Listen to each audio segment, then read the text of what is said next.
2014 का पहला क्वेश्चन क्या है, नोट करिए आप लोग। पहला क्वेश्चन क्या है, अशोक के धम के बारे में पहला क्वेश्चन लिख के आप लोग तैयार हैं। क्वेश्चन उतारिए। अशोक के धम से आप क्या समझते हैं?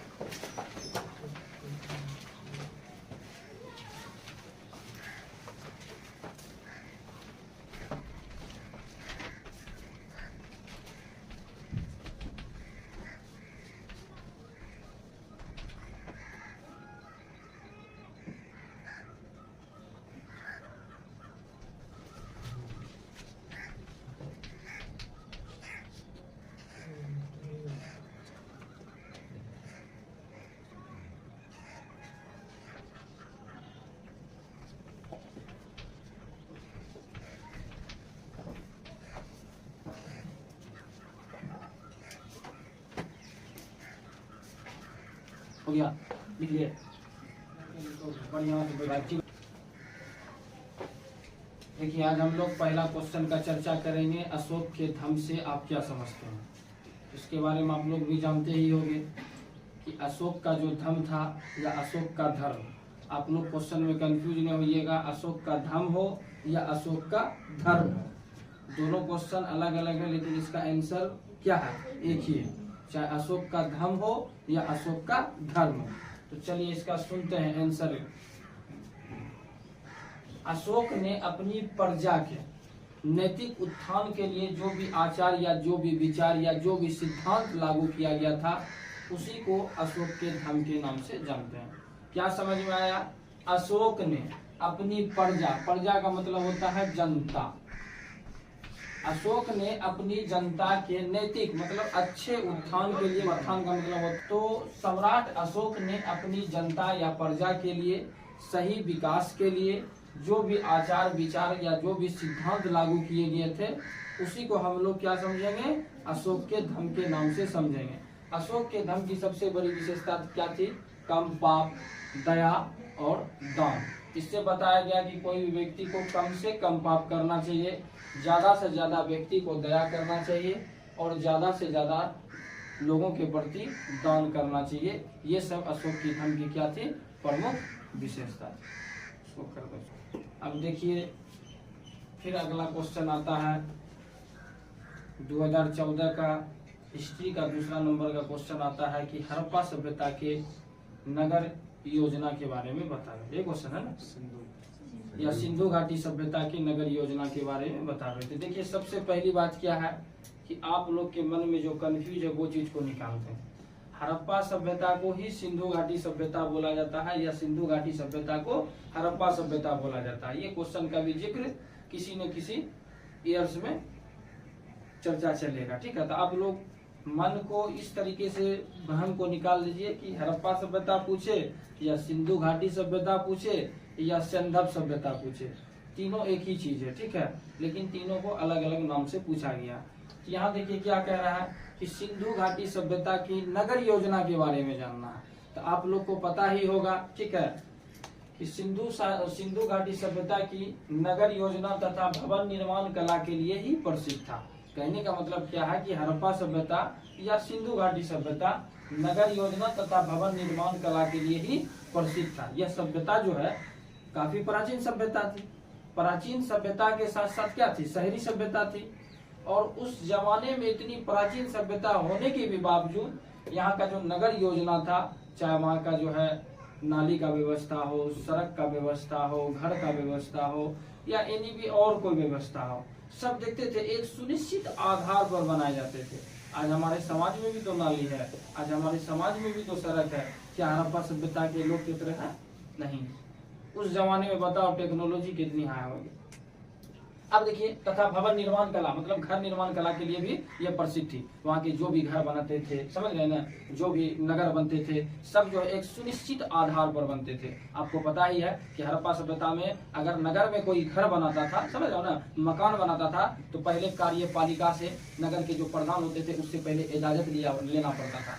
ताकि इसलिए इजाजत लेना पड़ता था कि कोई भी घर, कोई भी महल ऐसा नहीं बन जाए जो एक दूसरे की घर की क्या है, मान मर्यादा शोभा को खत्म कर दिया जाए। आज हमारे समाज में देखते हो ना, 1-2 इंच के लिए जो है छज्जी गिरा देता है, वो गिरा देता है, मारपीट हो जाता है। लेकिन हड़प्पा सभ्यता में ऐसा नहीं था कि पहले कोई भी घर बनाता था तो उसका नक्शा जो है नगर पालिका से पास करवाना पड़ता था। इसलिए पास करवाना पड़ता था ताकि कोई भी घर ऐसा नहीं बन जाए जो एक दूसरे के घर के मान मर्यादा शोभा को क्या कर दे, खत्म कर दे, समाप्त कर दे। इसलिए हड़प्पा सभ्यता जो है ना भवन निर्माण कराने के लिए भी प्रसिद्ध माना जाता है। अब देखिए, आपको पता ही है कि हड़प्पा सभ्यता के जितने भी स्थल हो, चाहे हड़प्पा हो, मोहनजोदड़ो हो, लोथल हो, कालीबंगा हो, धोलावीरा हो या इत्यादि जितने भी नगरे हैं, सभी नगरे क्या है, नदी के किनारे बसा हुआ है। हड़प्पा सभ्यता के जितने भी नगर है वो किसी न किसी नदी के किनारे बसा हुआ है। आप लोग को पता ही होगा कि हड़प्पा जो है रावी नदी के किनारे बसा है, ठीक है। उसके बाद मोहनजोदारो ले लो, मोहनजोदारो आपको ही पता है कि सिंधु घाटी, सिंधु एक नदी है, समझ रहे हो ना, सिंधु नदी के ही किनारे बसा हुआ है। उसी तरीके से जो है जितने भी नगर हैं हड़प्पा सभ्यता के, लगभग सभी नगर क्या है, नदी के किनारे विकसित हुए थे या विकसित बसे हुए हैं, ठीक है। अब देखिए, हड़प्पा सभ्यता में सुनिश्चित योजना के आधार पर घर और मकान बनाए जाते थे, भवन निर्माण किए जाते हैं। सुनिश्चित मतलब एक निश्चित योजना के आधार पर वहाँ के जो है ना घर एवं मकान बनाए जाते थे। इस प्रकार हम कह सकते हैं कि सिंधु घाटी सभ्यता या हड़प्पा सभ्यता के नगर योजना इस प्रकार से। तो दिक्कत आया समझ में आप लोग? तो अब नेक्स्ट क्वेश्चन आप लोग सुनिए कि महावीर की शिक्षाओं या महावीर के उपदेश के बारे में हम लोग को जानना है। तो आप लोग को पता ही है कि महावीर की उपदेश या महावीर की शिक्षा या महावीर की सिद्धांत में 5 महाव्रत आते हैं। कौन कौन आते हैं? 5 महाव्रत आते हैं और वही 5 महाव्रत जो है महावीर की शिक्षा या महावीर की सिद्धांत कहलाते हैं। अब देख लीजिए, इम्पोर्टेंट क्वेश्चन, ठीक है, आप लोग भी ध्यान कर लीजिए, ठीक है, याद ही कर लीजिएगा। पहला है सत्य। महावीर के अनुसार बताया गया है कि सत्य क्या चीज होती है, कि इंसान को हमेशा सच बोलना चाहिए। इंसान को क्या होना चाहिए? हमेशा सच बोलना चाहिए। परिस्थिति आपका चाहे कुछ भी हो, ठीक है, परिस्थिति चाहे आपका कुछ भी हो, लेकिन आप सही सही सच सच इंसान को बोलना चाहिए, झूठ नहीं बोलना चाहिए। अगर झूठ बोलते हैं तो आप बेकार इंसान। इसलिए हालात आपका कुछ भी हो, लेकिन इंसान को हमेशा क्या बोलना चाहिए? सच बोलना चाहिए। वही महावीर स्वामी कहते हैं। आपको पता ही है कि महावीर स्वामी जैन धर्म के 24वें तीर्थंकर थे। महावीर स्वामी ही आए तो जैन धर्म का रियल उत्थान हुआ। महावीर स्वामी आए तो भी जैन धर्म का सही से विकास हो पाया। तो उन्होंने इसके बारे में, इस धर्म के बारे में, जैन धर्म के बारे में बताया। तो सत्य के बारे में जान गए आप लोग कि इंसान को हमेशा क्या बोलना चाहिए? सत्य बोलना। दूसरा नंबर में आता है अहिंसा। महावीर के अनुसार बताया गया है कि अहिंसा, अहिंसा का शाब्दिक अर्थ होता है खून खराबा ना करना। समझ रहे हो? काट मार ना करना, किसी को तकलीफ मत पहुंचाना, किसी को दुख मत पहुंचाना। समझ रहे हो ना? अगर आप किसी का खून खराबा करते हैं, हिंसा करते हैं, काट मार करते हैं, तो फिर तब आप मानवता नहीं है। महावीर स्वामी के अनुसार बताया गया है कि प्रत्येक व्यक्ति में अहिंसा होनी चाहिए। और आपको पता है कि जैन धर्म में अहिंसा शब्द का प्रयोग बड़े पैमाने पर किया गया है। अहिंसा शब्द का क्या है? बड़े पैमाने पर किया गया। यहाँ तक महावीर जो है ना, यहाँ तक बोल दिया है कि अगर कोई भी मृत चीज हो तो उसको भी क्या है? तकलीफ नहीं पहुंचाना चाहिए। मृत का मतलब जान ही रहे हो, जो मर चुका है, ठीक है, उसको भी आहत नहीं पहुंचाना चाहिए, तकलीफ नहीं पहुंचाना चाहिए, कठिनाई नहीं देना चाहिए, दुख नहीं देना चाहिए। अगर तुम उसको भी दे दिए, मृत व्यक्ति को भी, तो समझ जाओ कि वो भी क्या कहलाएगा? हिंसा ही कहलाएगा, ठीक है। इसलिए अहिंसा का मतलब हो गया ना करना, ठीक है, काट मार ना करना। अब देखिए, तीसरा है ओ अस्तय। देखिए, ये समझ में नहीं आता होगा, लेकिन आपको लोग कौन समझाते हैं। ओ अस्तय का मतलब होता है चोरी ना करना। एक होता है चोरी ना करना। महावीर फिर बताते हैं तीसरे पॉइंट में कि इंसान को चोरी नहीं करना चाहिए, बल्कि मेहनत करना चाहिए, ठीक है। दिन रात एक करके आप मेहनत करिए। आजकल के देखते हो युवा पीढ़ी लोग, ठीक है, अपना दिमाग को विकसित कम करते हैं और नॉलेज लगाते हैं दूसरे के धन को कैसे हर पाए।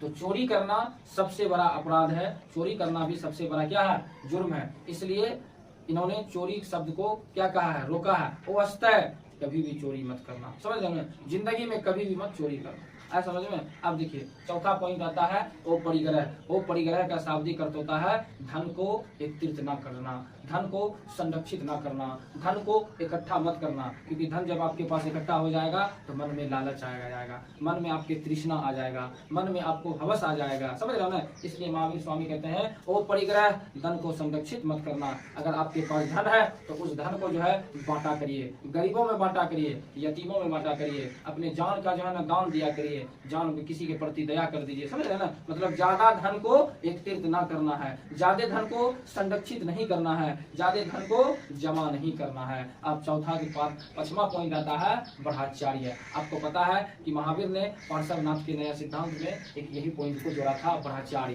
ब्रह्मचारी का मतलब होता है इंद्रियों को वश में रखना। इंद्रिय कहता किसको है? नेत्र को कहता है। इंद्रिय कहता किसको है? आंख को कहता है। इंद्रिया कहता किसको है? नयन को कहता है। आज आप लोग देखे होंगे कि दुनिया में अगर कोई भी चीज हो, पहला अगर एक दूसरे को अगर अट्रैक्शन करता है, करीब करता है, तो पहला उसका दोष किसका माना जाता है? आंख का माना जाता है, किसी और का नहीं। आज हम लोग देखते हैं रास्ता पैरा चलते रहते हैं, किसी को तुरंत फट दुनी आंख, हम लोग का आंख इतना नंगा हो चुका है, इस नंगे नंगे आंखों से हम किसी भी चीज को देखने से कतराते नहीं। आंख है, कोई चीज झलक तुरंत देख ली।